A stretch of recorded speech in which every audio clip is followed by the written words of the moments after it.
What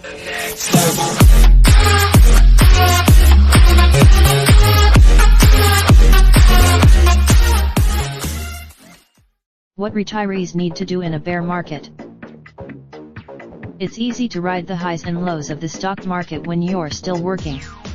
After all, but if you're on the verge of retirement or already retired, you'll need a different approach or stronger teeth. You're at the point, if you're still working but haven't retired yet, the main method for preparing for a bear market retirement is adjusting your asset allocation before stocks start to fall, namely, moving money out of stocks and into bonds and cash the closer you get to the end of your career. If you have kept moving, however, if you haven't prepared for the downswing, there are still workarounds. Firstly, if you're not ready to do that, one calculated risk you could take is to focus on selling off portions of your bond portfolio. Since bonds are related video, how much do I need to retire?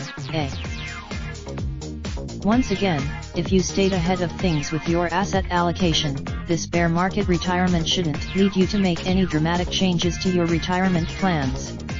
The one consideration, but, if you have failed to keep enough of your portfolio in bonds and cash, the important thing to remember is that overreacting could just make things worse. You've got a long way. Keeping the right mix of stocks to bonds in your portfolio will help you avoid having to worry too much about riding out a bear market, even deep in your retirement. Sound familiar? Repetitive as that advice might be at this point, there's a reason why it's so standard. Bonds that you hold. That said, if you tried to boost your retirement account by shifting to a stock-heavy mix and then got caught with your pants down, so to speak, because this is exactly why most financial advisors would suggest not to do that. It's still not the end of the world. You'll just need to make more on Retirement Tab. We make money easy. This article originally appeared on Raindrop, drop top smoking, no cooking the hot pot. Fucking on your bitch, yeah, that. Looking up, open the park pot.